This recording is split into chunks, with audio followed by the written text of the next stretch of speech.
I've been playing quite a bit of Rocket League lately, and it's been a blast. I'm no good at it, but the fact that it's such a simple concept entices me. It's just soccer, but with cars. It's one of those games where the idea is simple, but the skill ceiling is so high. Pro players keep pushing the limits of the game to new levels that makes it so much fun to watch.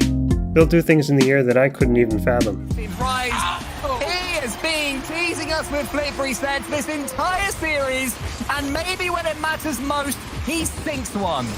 Then there's the people at my level. See, the skill ceiling is high, but the skill floor is at least 10 feet above the ground as well. For most newbies, it's a challenge to even touch the ball, let alone score a goal. I can't tell you how many countless whiffs I've seen, and I'm no exception. Okay, that's 4 people that have missed. 5. I tapped it, okay? If you haven't played Rocket League before, you should give it a try to see what I mean. The fact that it's challenging doesn't take away from how fun the game is, especially with friends. Hey man. Sorry. Kind of hurt my nose a little bit. You're all just bundled in the corner. Oh, there you go. Thanks. Chef's kiss right there. Oh, I thought you were kissing my boo-boo after you hit me. Oh. That's too. I'm sorry. Mwah, mwah, mwah. Anyways, I've also been watching a lot of other people's devlogs recently. One type of video that I've really enjoyed are the ones where the dev will imitate the graphic style of retro games, namely PS1 or Nintendo 64 graphics. Those are the graphics I grew up with, so they strike a lot of nostalgia for me. So that's what I want to try out. Why not combine a game that I'm familiar with and the graphics of my childhood? What would Rocket League look like in the style of an N64 game? Let's get started.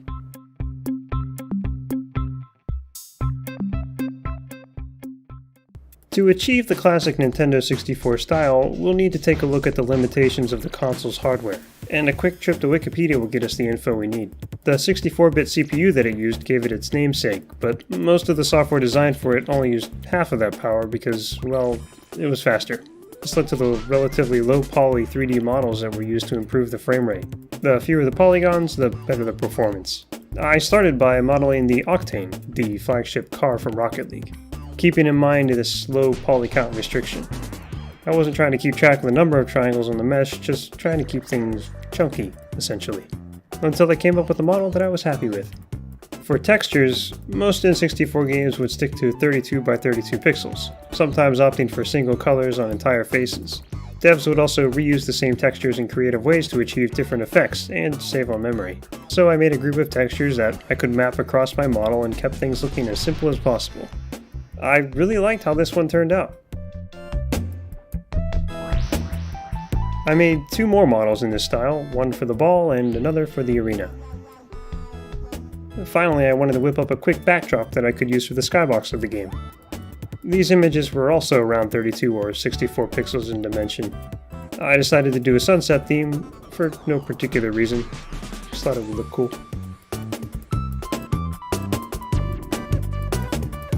And those are all the assets I'll need for now, so let's hop into Godot and start building the game. After importing the models, I set up my environment with the skybox I just created and adjusted the lighting. The car will be the main player, and for that, we'll be using Godot's built-in vehicle body node. This will give us some bare-bones vehicle physics, such as acceleration, braking, steering, and even suspension. Oh, and by the way, if you were expecting this game to be an accurate replica of Rocket League's core gameplay mechanics, you're going to be a bit disappointed. But I'll do the best I can to make it look and feel like Rocket League. I set up a quick little scene with the arena and the car so I could start tinkering with the graphics settings and, well, I can see there will still be some things we need to fix. Another mainstay of Nintendo 64 graphics is that most games were rendered at the resolution of 320 by 240 pixels, so we can set that now. And by adjusting some params for stretch mode, we can resize the window to whatever size we want while maintaining the aspect ratio and resolution. This is what will give us a pixelated display without needing to write any custom shaders. Next, I'll create the ball as a rigid body in a sphere collision shape. Pretty straightforward, no need to overcomplicate things here. And the last thing I want to do before writing some code is to set up the inputs for my player. All we need right now is a button to accelerate forwards and backwards and steer left or right.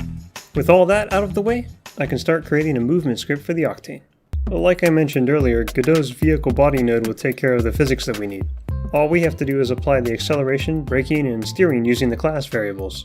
So I'll start by capturing the inputs that we created a moment ago. Then to move the car, I'll assign a value to the engine force.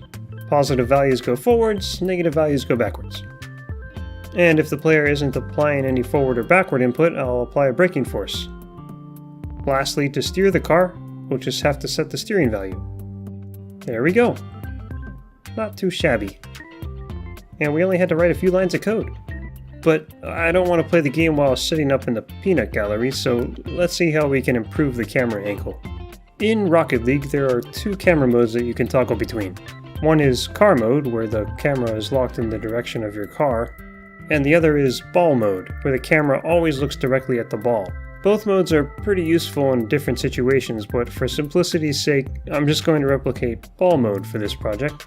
To do that, I'll set up my camera using a spring arm node, and write a small bit of code that will tell the camera to always look at the ball and remain at a certain offset from the car. And would you look at that? It actually kind of looks like Rocket League now. There are clearly some issues when you get too close to the ball, but I have some ideas on how to fix that, so I'll do that off screen. And right now the car can accelerate indefinitely, so I found a snippet of code that would allow me to cap the speed of the car when moving forwards. That seems to be working perfectly. Back goes Aquino near the wall. It's out of here! Like I was saying, that seems to be working perfectly. But now the car is also having troubles driving up the wall, which is a pretty prominent feature in Rocket League gameplay. To fix that, I placed some raycasts pointing down from the bottom of the car. Whenever the raycasts are touching a surface, a small force will constantly be applied in that direction, essentially holding the car to the surface like a suction cup. I'll create some grass particles to kick up as you drive across the floor. They emit from behind both of the tires when you're accelerating. The effect is pretty hard to see at this low of a resolution, but subtlety has its own rewards, I guess. Jumping is another key feature of Rocket League that I'd like to incorporate. All I have to do is apply an impulse force in the direction of the floor normal vector and it'll launch them upwards.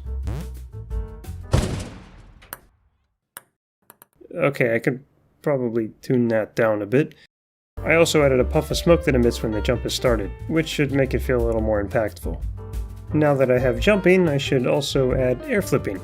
Instead of an impulse force though, this time I'll apply an impulse torque, which causes the car to spin. And if you don't hold an acceleration in the air, you'll do a double jump instead. The flipping should allow the player to hit the ball a little more strongly than they could if they just ran into it. Let's slap a bare-bones scoreboard to the top of the screen to keep track of the match time and points for each team. I'll add some color to it later. I also added a goal explosion using a couple different particle effects on top of each other.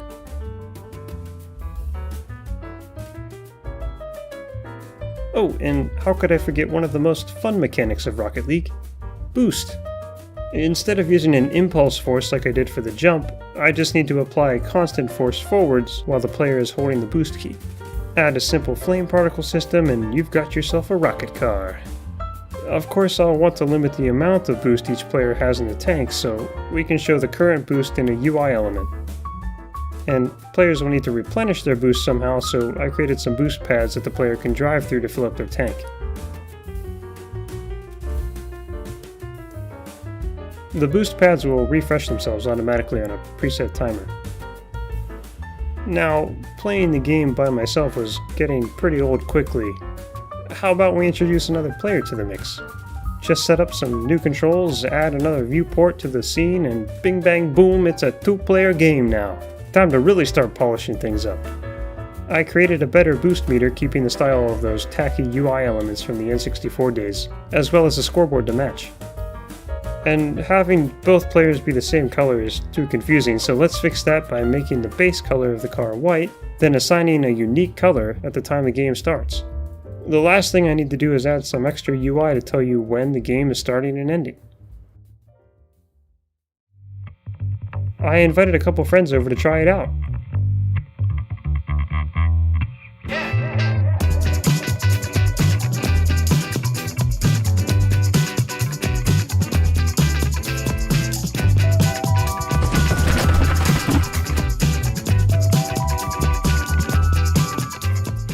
I'm really happy with how this project turned out. It was really fun to try and mimic a game that I enjoy and study its mechanics. I think I would like to try doing some more case studies in the future. And if you would like to try out this game, check out the link in the description. I want to give a huge thank you to everyone who has subscribed to my channel in the past couple of months. Tons of people have been leaving very encouraging comments on my devlogs, which makes me so happy. Life is busy, so I can't promise frequent uploads, but I'll keep making videos as long as I enjoy making them.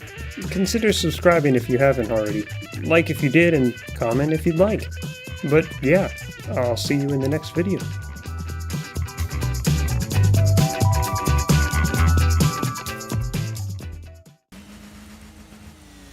You hit it. Who? No, you hit it. You No, hit you it. hit it.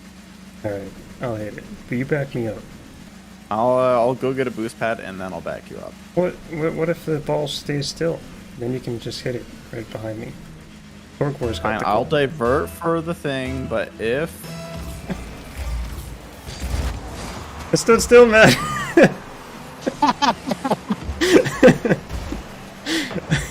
Gosh darn it. No, man!